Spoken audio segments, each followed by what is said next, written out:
সঙ্গীতকাঠি মাধ্যমিক বিদ্যালয়ের online class থেকে আমি শুভেচ্ছা অভিনন্দন জানাচ্ছি। পঙ্কজ বৈদ্য, সহকারী শিক্ষক, সঙ্গীতকাঠি মাধ্যমিক বিদ্যালয়, নেসারাবাদ, পিরোজপুর। প্রিয় শিক্ষার্থীরা, তোমরা কেমন আছো?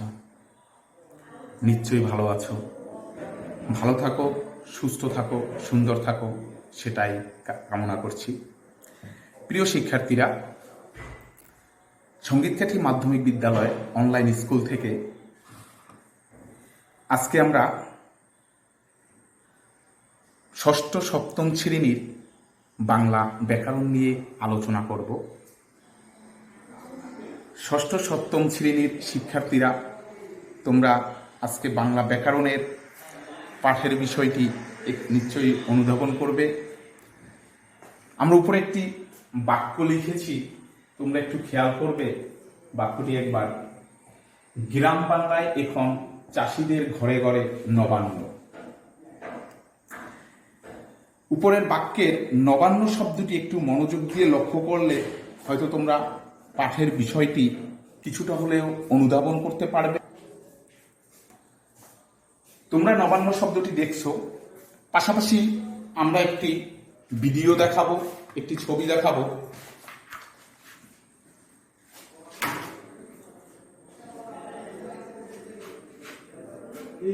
তোমরা ছবিটার দিকে লক্ষ্য করো। এখানে দুই হাতের মিলন দেখাচ্ছে, দুটি হাতের মিলন দেখাচ্ছে। নিচে লেখা দেখো, দুই হাতের একটি মিলন। দুই হাতের মিলনের ফলে কি হলো? পাশাপাশি দুটি ধ্বনির এখানে নবান্ন শব্দটি খেয়াল করো, পাশাপাশি দুটি ধ্বনি লেখা আছে এখানে, নব প্লাস অন্য। নবান্ন, নব প্লাস অন্য আসলো কি? নবান্ন। তাহলে নিশ্চয়ই আমরা আজকের পাঠের বিষয় অনুধাবন করতে পেরেছি। তাহলে আজকের পাঠের বিষয় হলো সন্ধি। সন্ধি। এবার আসো, সন্ধি কাকে বলে, সন্ধির সংজ্ঞা। আমরা তাহলে বলতে পারি, পাশাপাশি অবস্থিত দুটি ধ্বনির মিলনকেই সন্ধি বলে। আমরা কি বললাম? পাশাপাশি দুটি ধ্বনির মিলনের নামই সন্ধি। আমরা সংক্ষেপে বলতে পারি, সন্ধি শব্দের অর্থ হলো মিলন। আমরা সন্ধি শব্দের অর্থ হলো মিলন। এটা কিসের মিলন? দুটি হাতের মিলন দেখিয়েছি, এটা হাতের মিলন নয়, এটা হলো পাশাপাশি দুটি ধ্বনির মিলন। ব্যাকরণ হলো পাশাপাশি দুটি ধ্বনির মিলন। তাহলে পাশাপাশি দুটি ধ্বনির মিলনের নামই হলো সন্ধি। আমরা সন্ধির সংজ্ঞা বলতে পারলাম।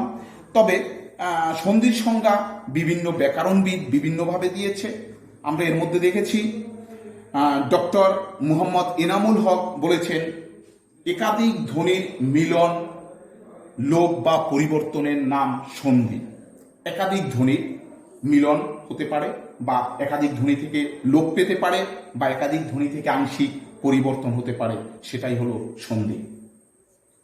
প্রিয় শিক্ষার্থীরা, এবারে আসো সন্ধির প্রয়োজনীয়তা। আমরা কেন সন্ধি পড়ব, বা ব্যাকরণের সন্ধির প্রয়োজনীয়তা কতটুকু? যেহেতু পাশাপাশি অবস্থিত দুটি ধ্বনির উচ্চারণের নাম সন্ধি, সেহেতু পাশাপাশি দুটি ধ্বনি আমরা যদি আলাদা আলাদা বলি, তাহলে কিন্তু অর্থটা একটু শুনতে শ্রুতিমধুর নাও হতে পারে, কিংবা সংক্ষেপ নাও হতে পারে, শ্রুতিমধুর নাও হতে পারে। যেমন আমরা যদি বলি, গ্রাম বাংলায় এখন চাষিদের ঘরে ঘরে নব অন্ন, তাহলে শুনতে অতটা সংক্ষেপ হলো না। মূলত সন্ধি ভাষাকে সংক্ষিপ্ত রূপ দেয়, শ্রুতিমধুর করে, সহজতর রূপ লাভ করে, উচ্চারণে সহজলভ্যতা আসে। সন্ধির ফলে বলায়, লেখায় সহজে আমরা বলতে পারি। যেমন আমি আরেকটা উদাহরণ দিচ্ছি, আমরা প্রতিদিন বিদ্যালয়ে যাই। এখানে আমরা যদি বিদ্যালয়ে যাই, এখানে কিন্তু দুটো ধ্বনি, একটা হলো বিদ্যা আর একটা হলো আলয়। আমরা যদি একসাথে বলি বিদ্যালয়ে যাই, তাহলে ভাষাকে কিন্তু অনেকটা সংক্ষেপ করা হলো, কিংবা শুনতেও শ্রুতিমধুর হলো। তাহলে সন্ধির প্রয়োজনীয়তা দেখো,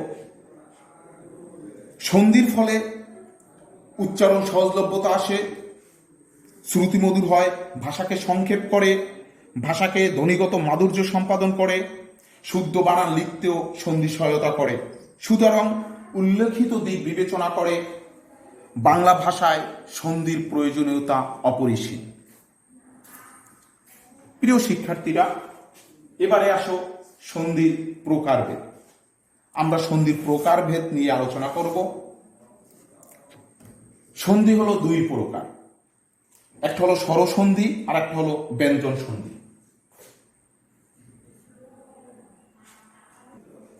সন্ধি দুই প্রকার, স্বরসন্ধি, ব্যঞ্জন সন্ধি। এবারে আসো স্বরসন্ধি কাকে বলে। স্বরসন্ধি স্বরধ্বনির সঙ্গে স্বরধ্বনির মিলনের ফলে যে সন্ধি হয় সেটা হলো স্বরসন্ধি। আমরা কি বলছি? স্বরধ্বনির সাথে স্বরধ্বনির মিলনে যে সন্ধি হয় সেটা হলো স্বরসন্ধি। এবারে আসো ব্যঞ্জন সন্ধি। ব্যঞ্জন সন্ধি ব্যঞ্জন ধ্বনির সঙ্গে স্বরধ্বনির কিংবা ব্যঞ্জন ধ্বনির সঙ্গে ব্যঞ্জন ধ্বনির মিলনে যে সন্ধি হয় সেটা হলো ব্যঞ্জন সন্ধি। প্রিয় শিক্ষার্থীরা, আমরা একটু উদাহরণ দিচ্ছি।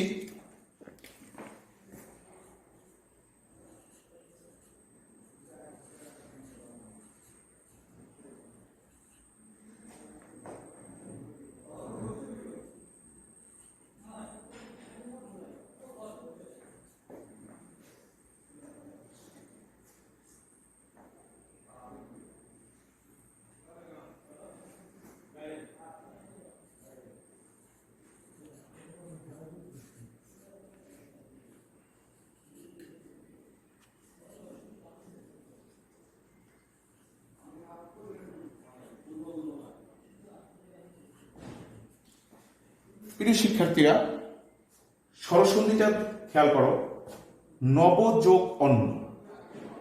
এখানে পূর্ব পদে দেখো দুটো ধ্বনি, পূর্ব ধ্বনিতে দেখো নব, অ, নব।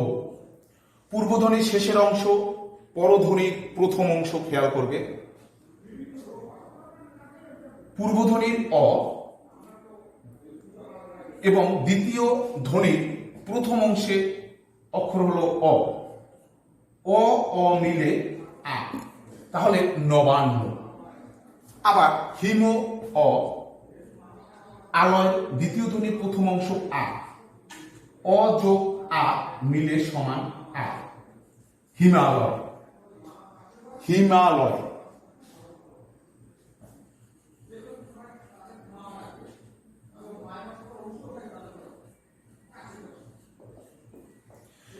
প্রিয় শিক্ষার্থীরা, তাহলে স্বরসন্ধি গেল স্বরধ্বনির সঙ্গে স্বরধ্বনির মিলনের ফলে যে সন্ধি হয় সেটা হলো স্বরসন্ধি।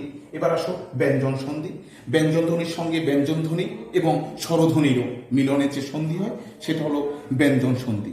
যেমন আমরা একটি ব্যঞ্জন সন্ধির উদাহরণ লিখি।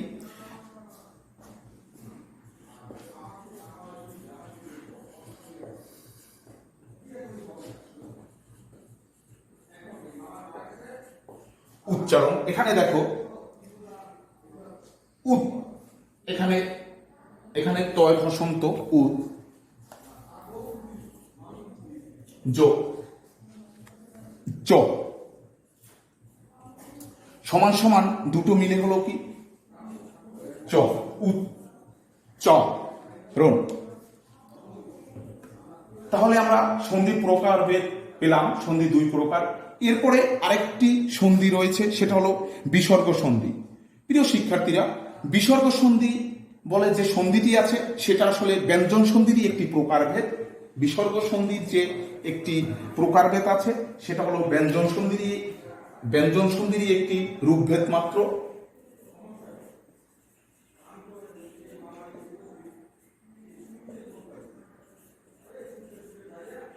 বিসর্গ সন্ধি হলো ব্যঞ্জন সন্ধিরই একটি প্রকারভেদ। বিসর্গ হলো, আমরা একটি দেখাচ্ছি,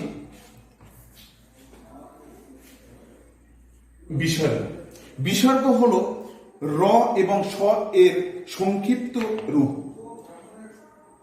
বিসর্গ হলো এই র এবং স, এই যে র এবং স জাত দুটি বর্ণ আছে, এর একটি সংক্ষিপ্ত রূপই হলো বিসর্গ। যেমন আবি যোগ কার, আমরা একটা লেখা দেখাচ্ছি,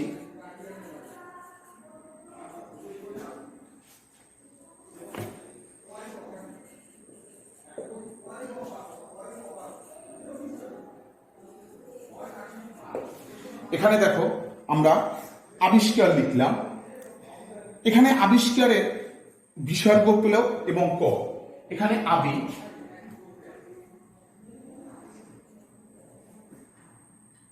বিসর্গ পেল এবং ক মিলে হলো